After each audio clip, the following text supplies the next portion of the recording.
Olá, tudo bem? Je suis Céline. Je suis née en France, mais j'ai toujours eu la tête au Portugal, mon pays de cœur. Alors je l'ai exploré, je l'ai étudié et aujourd'hui je veux t'emmener en voyage avec moi dans l'intimité d'hommes et femmes d'origine portugaise dont le destin les a parfois embarqués à des milliers de kilomètres de leur terre natale. Des histoires imprégnées de saudade, de courage et d'humilité, comme un héritage aux générations d'après qui continuent d'écrire l'histoire de ce pays. Bonne traversée et à déjà.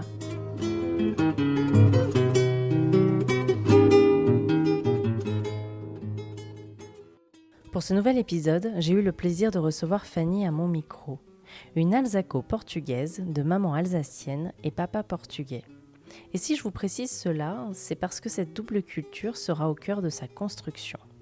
Quand on se voit étrangère dans les yeux des autres, quand la bêtise de certains adolescents crée un rejet du pays où l'on est né, où l'on vit et où l'on grandit, alors on recherche à s'appuyer sur le pays des souvenirs heureux, celui qui est encore un grand mystère.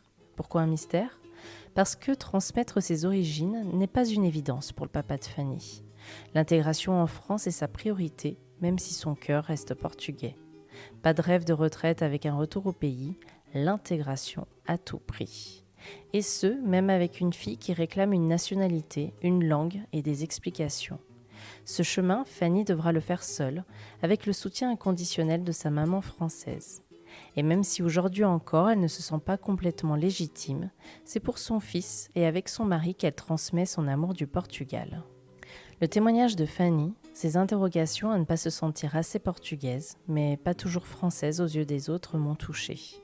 Elle utilise souvent le terme de dualité, là où l'on peut voir une unité autour de cette double culture. Et je m'interroge maintenant, doit-on cocher un certain nombre de critères pour être considéré comme un bon portugais ? Auprès de qui et pourquoi finalement ? Je vous laisse découvrir Fanny et Ateja. Je suis Fanny Ribeiro, j'ai 37 ans, je suis mariée avec un petit garçon de 4 ans. Maintenant, j'ai un petit garçon de 4 ans.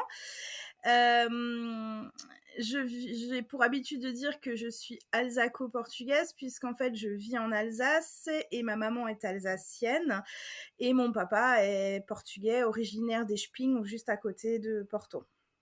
Ma famille aujourd'hui, mon mari, mon fils, et j'ai un petit frère de 6 ans plus jeune que moi. Et donc, mon papa portugais, ma maman française, alsacienne pure, puisque moi étant brune aux yeux bruns, ma maman est blonde aux yeux verts. Donc vraiment rien à voir avec moi. Mais qui a, elle doit être avec mon papa depuis plus de 40 ans maintenant, largement plus de 40 ans, a complètement intégré le Portugal à sa façon d'être et à sa famille en fait, puisque elle a aussi été un moteur de nous apprendre nos cultures en fait. Alors mon papa est très très taiseux sur tout ce qui est avant d'avoir rencontré ma maman, de tout ce qu'il a pu vivre au Portugal, en France. Mais ma grand-mère m'a confié pas mal de choses un jour à la cuisine dans notre maison. Donc en fait, c'est pas mon papa qui est vraiment, enfin pas que mon papa qui est venu en France. En fait, mon grand-père, comme beaucoup de Portugais, est venu en France rejoindre son frère pour fuir Saint-Lazare comme beaucoup. Et en fait, il est fini 2 fois en prison en Espagne. Et en fait, la 3e, il a réussi à arriver en France. C'est là qu'en fait, il a fait venir, donc en mai 68, c'est hyper, c'est une date qui reste hyper marquée pour ma grand-mère et mon papa. Donc, il a fait venir sa femme et ses enfants. Donc ma grand-mère, mon papa, son frère, ils étaient 3 garçons en fait. Mon papa est l'aîné, il a un frère avec 1 an et demi plus jeune et le 3e frère avec 7 ans d'écart. Et donc ils sont arrivés en France en mai 68 en train avec toute la pagaille qui était actuelle en France et ils ont rejoint mon grand-père qui en fait donc travaillaient déjà en France. Ils étaient à côté d'Annecy à l'époque. Et ma grand-mère s'est occupée des garçons, a commencé un peu à travailler, faire des ménages, comme beaucoup de femmes, apprendre le français. Et en fait, mon grand-père est décédé 4 ans après. Et Mémé s'est retrouvée seule avec Au décès de son père, mon papa avait 12 ans, donc elle s'est retrouvée avec un garçon de 12, un garçon de 10 et un petit de 5 ans, toute seule en France. Donc moi, je dis toujours que je suis un peu issue de ces femmes fortes qui ont fait qui viennent du Portugal, mais d'ailleurs aussi. Elle est restée en France pour des choix parce qu'un des frères était malade et qu'il fallait rester en France pour pouvoir le soigner. Donc elle s'est retrouvée en France, sans mari, 3 enfants, et une langue qu'elle connaissait approximativement. Et en fait, elle est restée encore 4-5 ans avant de retourner au Portugal pour s'occuper en fait de l'arrière-grand-mère, puisque mon grand-père avait perdu sa maman, et elle est retournée, voilà. Et en fait, mon papa a fait le choix de ne pas la suivre. Donc il était très jeune, il avait 17 ans. Il a fugué et il est parti en fait sur l'Alsace parce qu'il avait un oncle qui vivait en Alsace parce qu'il ne voulait pas rentrer au Portugal. Et donc après il a rejoint mon oncle, mais très peu de temps en fait. Tout de suite il s'est complètement, il a pris sa vie en main seul. Il y avait quand même plus de 50 km qui le séparaient de mon oncle. Voilà, papa faisait sa vie avec ses amis. Alors, il était sur une ville, sur Célesta, qui à l'époque avait une grosse communauté portugaise. Donc, il s'est fait des amis. Et comme ça, en fait, il a rencontré ma maman quand même à 4 ans à peu près après, donc assez rapidement finalement, puisque ma grand-mère maternelle tenait un café, et un café où beaucoup de Portugais se retrouvaient avant d'aller au chantier, enfin voilà, on sait très bien. Et du coup, voilà, il est tombé amoureux de la serveuse qui était la fille de la propriétaire. Et voilà, mais en fait, je ne saurais pas te dire, il est très attaché au Portugal, mais je ne sais pas le pourquoi il a vraiment voulu rester en France.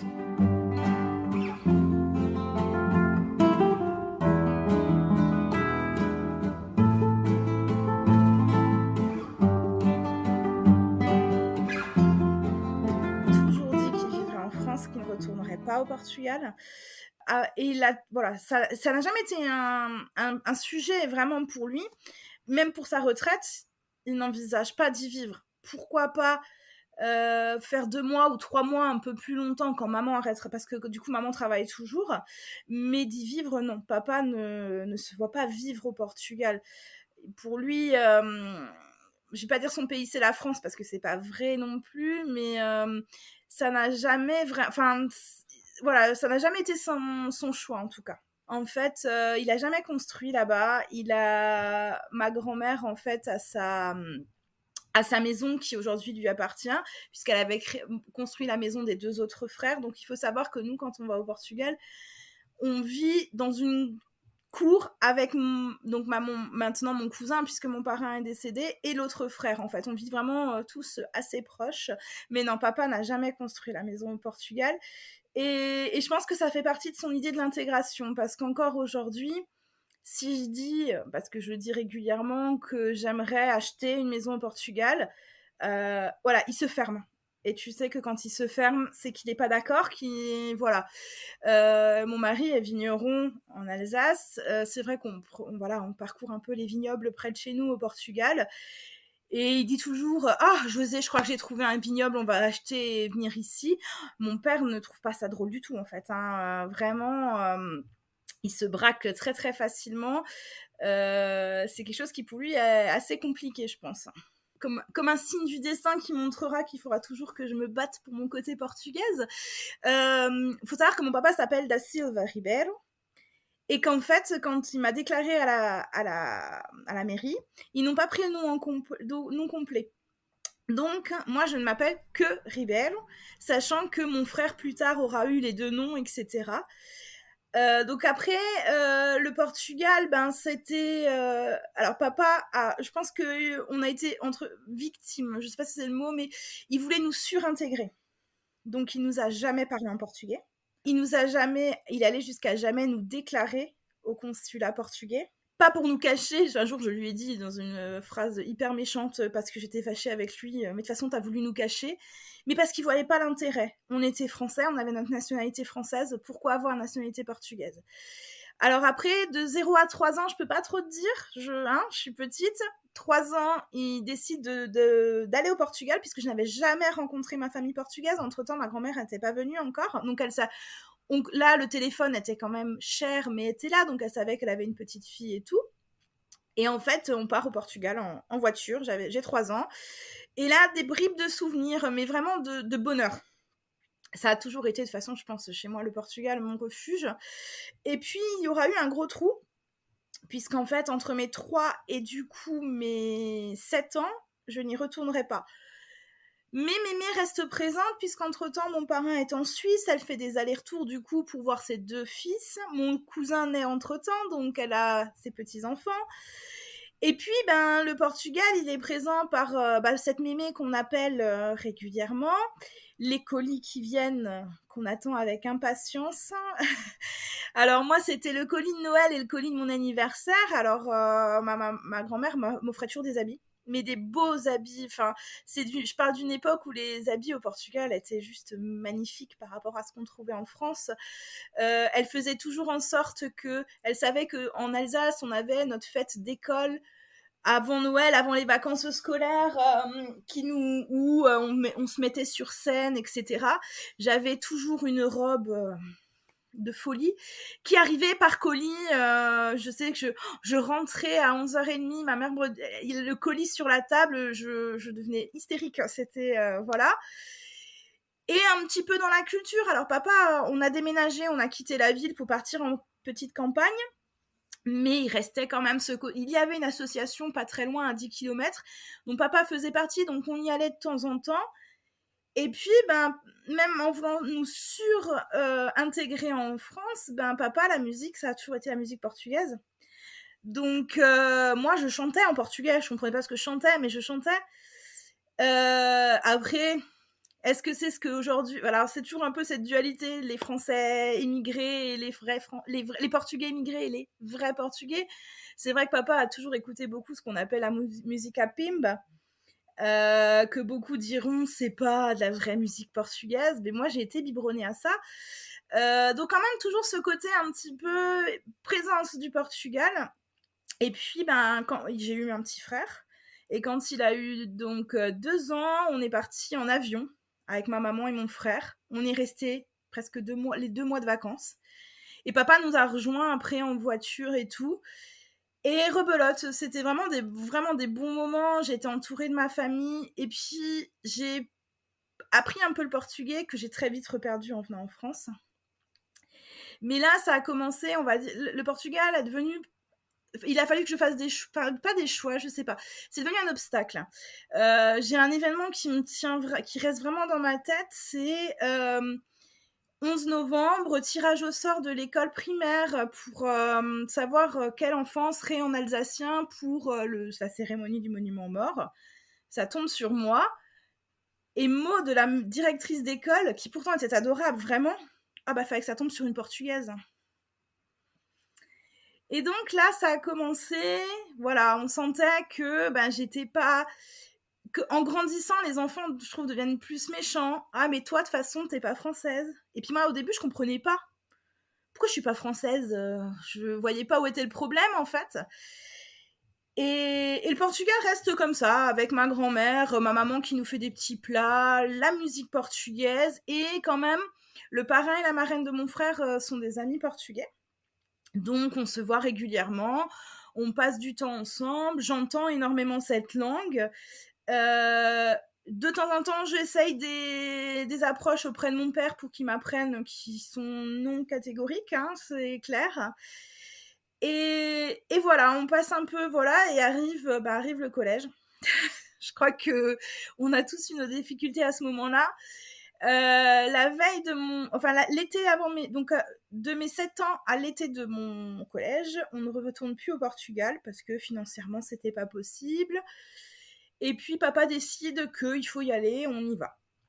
Donc moi hyper contente, hein, au lieu de rester en Alsace tout mon été, je vais aller à la mer de nouveau. Puis des 2 fois où on y a été, j'ai tellement de bons souvenirs que vraiment voilà, vraiment très enthousiaste. Je passe un super été. Alors je suis plus grande, je dois avoir quoi, 11-12 ans là du coup sur la 6e. Voilà, superbe été. Et je me rends compte, je crois que c'est là que je commence à me rendre compte que oui, ça fait partie de moi. Et la langue commence à me titiller. Voilà, et arrive le collège, et là, ça a été vraiment l'horreur pour moi, je pense. En fait, ce petit collège de campagne, il faisait bon y être, pas très bon y être étranger. Si on était arabe, on faisait peur, hein, donc tout allait bien. Mais la petite portugaise, un peu boulotte, ben elle, on pouvait bien l'embêter. Et je me suis retrouvée avec beaucoup d'insultes. Ça a pu aller jusque la mousse à raser qu'on te met dessus en plein cours parce que t'as qu'à aller te raser, t'es pleine de poils.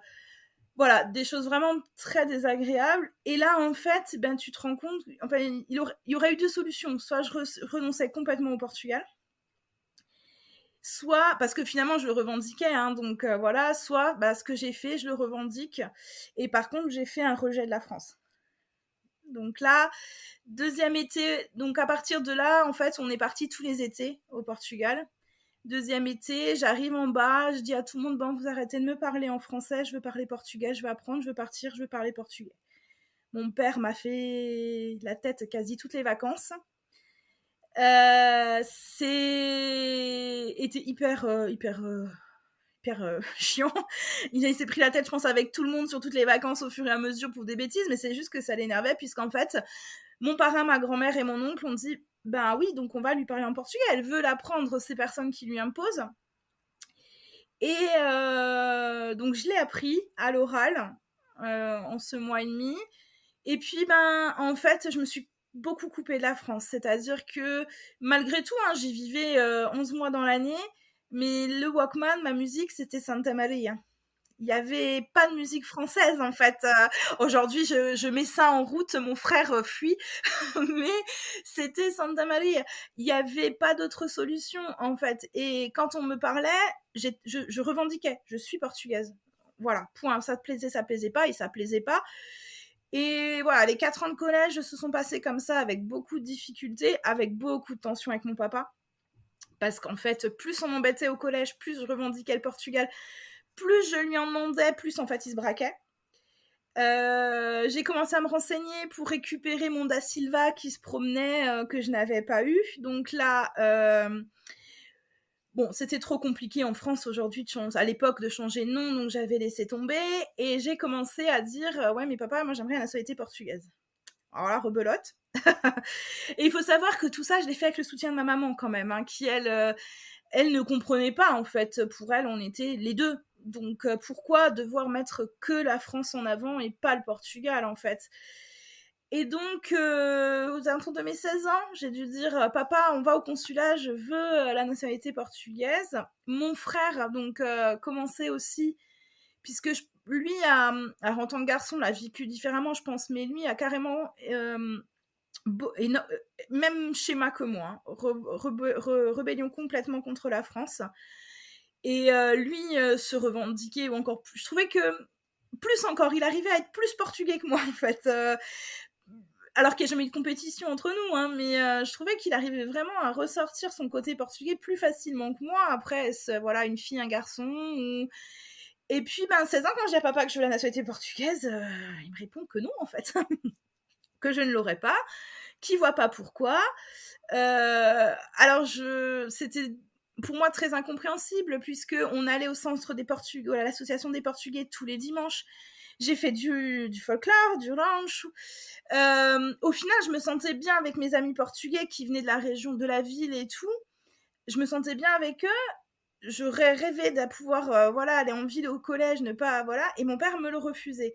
Mais derrière, voilà, la musique dans la voiture, c'était toujours la musique portugaise. Donc ça a été une période très compliquée où j'aurais pu, en fait, comme beaucoup, complètement abandonner mes racines. Mais en fait, je sais pas pourquoi. J'ai pas pu. J'ai vraiment pas pu. Et donc, arrive le lycée, là, tout va mieux. Hein, on va en ville et là, les gens sont quand même plus ouverts à l'époque. Et en fait, par contre, je continue. Oui, je suis portugaise et je l'ai continué. Alors, c'était toujours moins sexy que d'être espagnole ou je ne sais quelle autre nationalité, italienne, hein, fallait comprendre. On est tous méditerranéens, mais voilà. Mais c'était ma nationalité et voilà. Et en fait, arrivent mes 18 ans. Et le gros clash arrive encore une fois avec mon papa, puisque 18 ans, il est plus obligé, lui, de faire les démarches, en fait. Hein. C'est moi qui demande ma nationalité portugaise, qui ouvre, en fait, la voie à mon petit frère. Puisque moi, en fait, je me rends compte que... Et c'est pas un reproche à mon papa, vraiment, je sais qu'il pensait pas mal, mais on se rend compte que son mariage n'est pas déclaré au consulat, que nos naissances ne sont pas déclarées au consulat, qu'il faut tout faire. Donc il s'est dit, elle va se lasser, pas de bol, hein. Je suis aussi têtue que lui. Donc c'est parti pour 1 an et demi de démarches administratives pour avoir ma nationalité portugaise. Et pointe de jalousie ou je sais pas, ou plutôt il a compris qu'il y arriverait pas, et mon frère est mineur, mais il va avec lui au consulat pour finir les papiers et pour lui donner sa nationalité. Et voilà. Donc pour moi, ça a été quelque chose de très important de l'avoir, cette nationalité portugaise. Ensuite, j'ai commencé ma vie de jeune fille, en fait, avec... j'ai eu mon premier compagnon avec qui j'ai vécu 10 ans. Et là, pareil, lui ne comprenait pas le Portugal. Et ne comprenait pas pourquoi il fallait y aller tous les ans. Donc, en fait, il fallait pas. Hein, mes parents m'ont jamais obligée, mais moi, j'avais besoin. Donc, j'ai commencé à y aller que tous les 2 ans. Et puis non, en fait. En fait, gros clash, j'ai quitté et j'irai au Portugal tous les ans, c'est comme ça.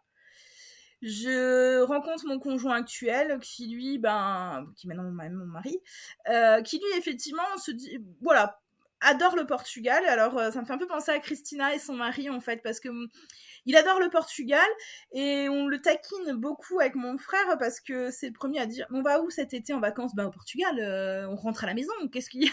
Alors qu'il est 100% alsacien, blond aux yeux bleus, non, t'as rien de portugais en fait. Mais voilà. Et puis dans l'intervalle, je tombe enceinte. Alors 3 premiers mois un peu difficiles comme beaucoup de femmes. Et puis ça va mieux et pétage de plomb, comme on dit, ou folie de femme enceinte, je déclare qu'il est hors de question que je n'aille pas enceinte au Portugal. Mais comme mon terme était prévu en septembre, impossible de se dire j'y vais au mois d'août. Donc je rameute tout le monde, c'est décidé, on part une semaine au mois de juin, qui même me suivent. Donc ma mère et mon père me disant mais on va être là quand tu vas l'annoncer à mémé parce que elle va tomber des nues, elle est au courant de rien. Bon, allez, hop, on y va. Mon frère, oh oui, mais je lui dis, bon, écoute, en tant que parrain du petit, t'as pas le choix, hein, donc hyper content, on part tous. Et en fait, je me rappellerai toujours, j'arrive chez nous à la maison, alors, j'étais enceinte de presque 7 mois, hein, donc ça se voyait déjà très bien.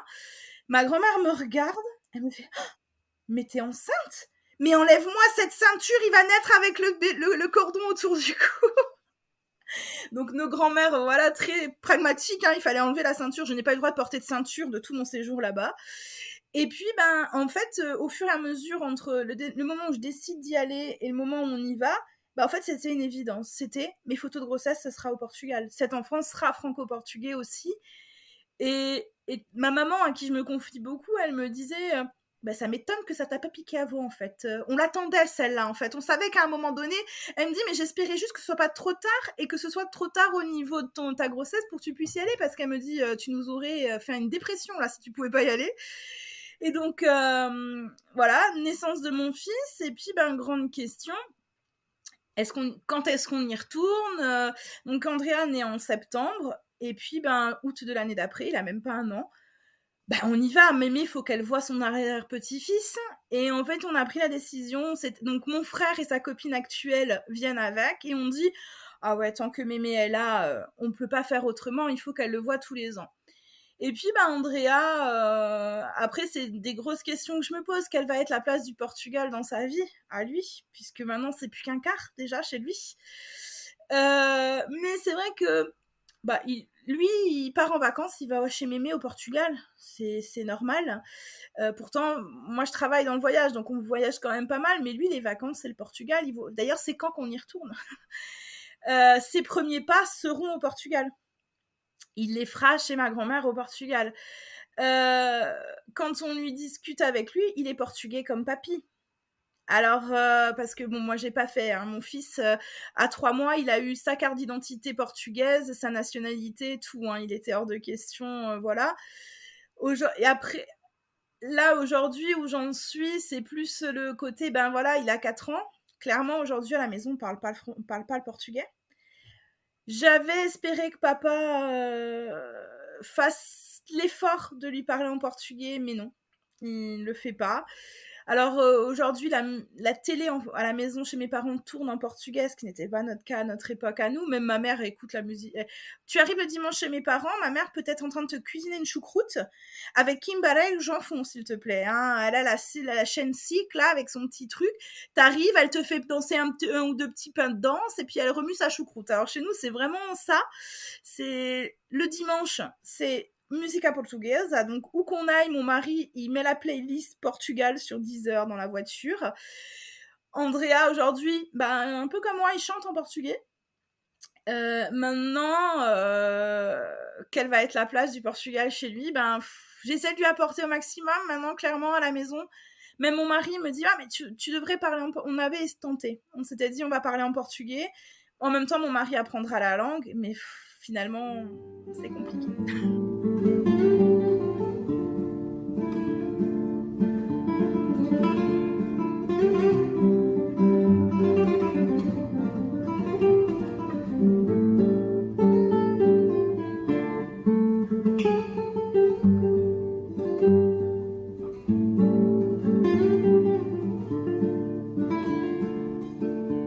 Papa était toujours très stressé à l'idée de partir parce que ah là, c'était pour lui une responsabilité d'avoir sa famille dans la voiture. Voilà, on a trop d'histoires d'émigrants qui rentrent et qui n'y arrivent pas. Il avait une chanson, on peut plus l'écouter avec mon frère. Il y a une chanson qui parle de ça. J'ai plus le chanteur en tête. Là, elle commence toujours par Immigrant, vem de bagar, por favor. Et mon frère et moi, on peut plus l'écouter. Hein, c'est on zappe. Hein. Et il y avait ce stress. Une semaine avant, ma mère commençait à tout préparer. Parce que la veille au soir, fallait que tout soit dans la voiture. Et on se fixait une heure. Genre, on part à 4 heures du matin. Mais t'es sûr qu'à 1 heure, tout le monde était debout et qu'il avait levé tout le monde et qu'on partait à 1 heure. Et on prenait la voiture. Alors moi, j'ai toujours beaucoup dormi dans la voiture. J'avoue que les voyages n'ont jamais été longs. Mon frère n'a jamais fermé une paupière. Donc c'est lui qui faisait l'assistant. C'était horrible. Et je te parle de ça à une époque où, aujourd'hui, on met 20 heures de chez nous à rouler jusqu'au chez nous à la maison. Voire un peu moins même aujourd'hui. On mettait 24 heures. Et papa ne laissait pas le volant. Et voilà. Et en fait, ben, ça a toujours été l'aller. Je t'avoue, j'ai pas beaucoup de souvenirs. Enfin, j'ai pas d'émotion particulière. À part ce panneau Portugal, je crois qu'on l'a tous dans notre cœur gravé. Par contre, c'était le retour. Alors, le retour, le jour du départ, laisse tomber, rien que d'y repenser. C'est les bagages dans la voiture. C'est le dernier coup au café avec tout le monde. C'est embrasser tout le monde parce qu'on veut personne le matin quand on part. Et cette phrase de ma grand-mère, toujours até once de quiser. Très compliqué à entendre aujourd'hui. Et en fait, c'est ma mère et moi qui pleurons. Alors, comme dit, hein, toujours et encore, ma mère, qui normalement devrait être la moins touchée de tout ça, qui pleurons en fait pendant à peu près jusqu'à la frontière espagnole. Arrivé à la frontière espagnole, mon père en général avait cette phrase: bon, c'est bon, on peut recommencer une discussion, on a fini de pleurer. Parce qu'en fait, c'était très difficile en fait de se dire qu'on part et qu'on reviendrait que dans un an. Aujourd'hui, c'est plus simple parce qu'en vrai, on peut prendre l'avion quand on veut. Moi, j'ai un aéroport à une demi-heure de chez moi, j'ai une ligne directe tous les jours pour Porto. Mais ça a été très longtemps très difficile. Et puis, il y a les années où le décès de mon parrain, je peux te dire que l'année d'après, quand on est parti, c'est horrible en fait. Parce que tu te dis, voilà, l'année dernière, il était là, cette année, il n'est pas là. Et puis ma grand-mère, vieillissait au fur et à mesure, et tu te dis, est-ce que c'est la dernière année, est-ce que ça n'est pas? Et il y a un de tes interviewés qui parle, je crois que c'est Christina qui en parle, de ce fameux coup de fil pour annoncer les décès, tu vois. Et papa n'a pas voulu l'avoir pour sa mère. En fait, ma grand-mère est tombée malade, on l'a mise en maison, et en fait, mon oncle nous tenait au courant, il nous dit, voilà, ça devient critique et tout. Et en fait, je comprenais pas. Mon père s'est mis dans un mutisme total. Il y avait que mon fils à qui il parlait. Et en fait, un jour, ma mère me dit: «Écoute, je crois que papa nous fait une dépression, c'est à cause de mémé, je vais voir s'il veut descendre». Et en fait, ma grand-mère est décédée même pas une semaine après, qu'il soit en bas. Et bah, là, voilà, tu vois, cette année, repartir, c'était compliqué parce que tu te dis: «Voilà, encore une année où tu as perdu quelqu'un quand tu pars sur la route». Mais moi, quand je descends au Portugal en avion, j'ai pas la même sensation, tu vois?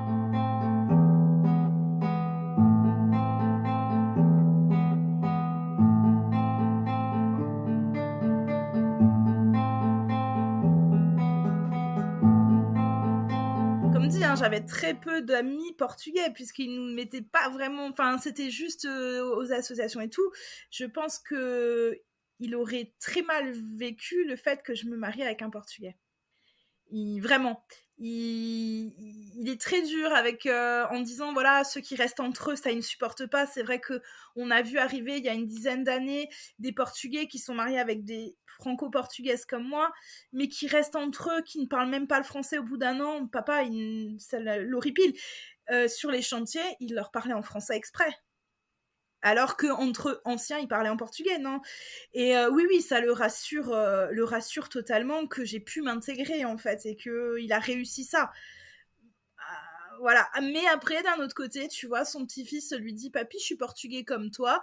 Il est hyper content. Donc, et c'est vrai qu'il a toujours, tu vois, cette problématique. Mon papa, je pense, a une très grosse ambiguïté entre la France, entre la France et le Portugal, parce qu'il a une énorme loyauté envers la France. Il a toujours voulu être intégré, que ses enfants soient intégrés. Mais d'un autre côté, son cœur était portugais. Je sais pas, il a vraiment, et même encore aujourd'hui, je n'ai jamais entendu, comme beaucoup de Portugais, dire je rentrerai au pays pour ma retraite. Pour lui, c'est hors de question. Même avant d'avoir un petit-fils ou quoi que ce soit, lui, sa vie, c'est la France. Mais quand même, il a toujours refusé. Alors, voilà, dans notre cercle d'amis, on a quelques Portugais qui ont entre guillemets renié la nationalité portugaise pour avoir la française. Ça, il a toujours refusé. Il a toujours dit, bah, s'il faut que je quitte la France, je quitterai la France, mais je ne perdrai pas ma nationalité portugaise.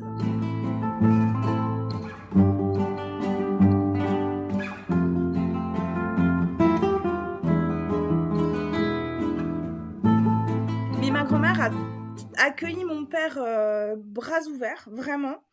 En plus, les amis proches de mon papa, en fait, étaient des gens qu'elle connaissait depuis longtemps, en fait, avec qui elle s'entendait très très bien. Et ça n'a jamais été un problème, en fait, vraiment. J'ai des photos de moi enfant avec mes deux grands-mères.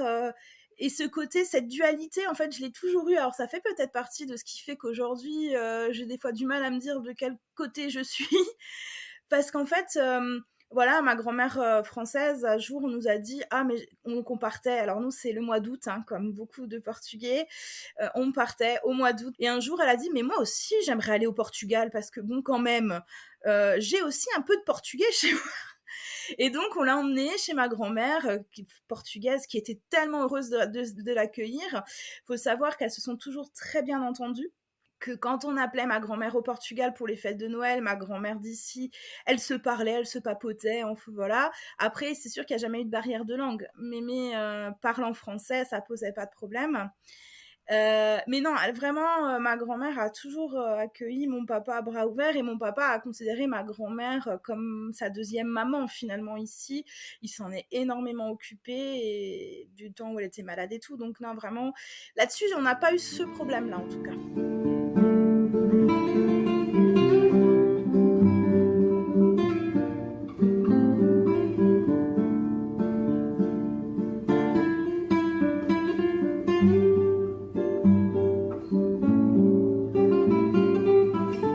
Alors, par rapport à mon père, aujourd'hui, j'ai laissé tomber. Enfin, j'ai laissé tomber. Je sais que tout ce qui rejoindra le Portugal... En fait, je me suis fait une raison. Je sais qu'aujourd'hui, tout ce qui atteint tout ce que je projetterai sur le Portugal, il va pas me soutenir, il va pas être d'accord, mais il sera toujours hyper fier que je le fasse. Et je crois que cette ambiguïté-là, je m'y suis vraiment faite. après, à la Fanny d'avant, mais en fait, j'ai envie de dire qu'elle avait raison, que oui, ça fait partie d'elle, que le Portugal, voilà, comme tu dis, je suis portugaise, en fait, je parle pas, ou alors je vais dire je suis franco-portugaise, mais tu vas jamais m'entendre dire je suis française. Ça, c'est vrai que c'est quelque chose que je vais très peu dire. Je vais lui dire qu'elle avait raison et qu'il fallait qu'elle le fasse. Après, aujourd'hui, c'est vrai que ça fait 2-3... Depuis l'arrivée de mon fils, je pense, c'est là où c'est le plus. Je suis hyper en dualité tout le temps, en fait, et surtout en train de me dire de ne pas être pas assez portugaise parce que je ne parle pas au quotidien. Alors que mon collègue me faisait une remarque très juste la semaine dernière. Beaucoup de clients, quand ils l'appellent, lui disent « Non, mais j'ai eu votre collègue, la portugaise ». Puisqu'en fait, j'ai toujours ma médaille avec le Portugal dessus, et même, tu vois, dans ma clientèle, les gens s'en rendent compte, mais je me trouve jamais assez. Aujourd'hui, qu'est-ce qui me manquerait pour moi, être une parfaite portugaise, je sais pas. Si l'utiliser plus au quotidien, le lire plus, alors ça serait peut-être ça, hein, l'utiliser au quotidien n'est pas forcément oral, mais si je me mettais à le lire régulièrement, et créer un projet. En fait, j'ai vraiment cette envie d'avoir une passerelle entre le Portugal et moi, et la France. Je sais vraiment pas comment, mais je pense que contrairement à mon père, moi, je pourrais dire, à ma retraite, je la passerai au Portugal. En fait, aujourd'hui, tu vois, je me sens pas légitime. Alors, c'est ce que je te disais par rapport à ton podcast en portugais, ton premier podcast. Quand je t'ai écrit, c'était vraiment... Je t'ai écrit au moment où je l'ai vu. Hein, c'était vraiment tellement spontané. J'avais envie de l'écouter, mais je me suis dit, non, mais si je ne comprends pas, est-ce que je serais une mauvaise portugaise? Et puis, c'est pareil, là, qu'on parlait de musique. Alors moi, voilà, j'adore vraiment la musique portugaise. C'est vraiment la musique que j'écoute en principal, en fait. Mais mon cousin, par exemple, va toujours juger. Mais tu écoutes la musique à Pimba, mais c'est pas de la musique. Mais fais pas écouter ça à ton fils, c'est pas possible. Mais pourquoi, en fait, ça reste de la musique portugaise?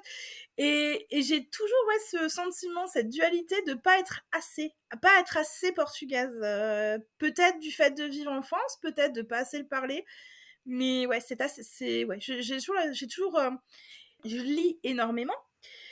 Ça fait 1 an que j'ai des livres en français et en portugais et que je m'y mets pas de peur de pas y arriver.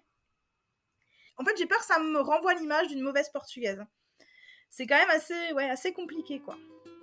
Merci Fanny pour ce témoignage qui nous montre une fois de plus que même avec des souvenirs communs liés à notre double culture, nos histoires et nos ressentis sont tous très différents.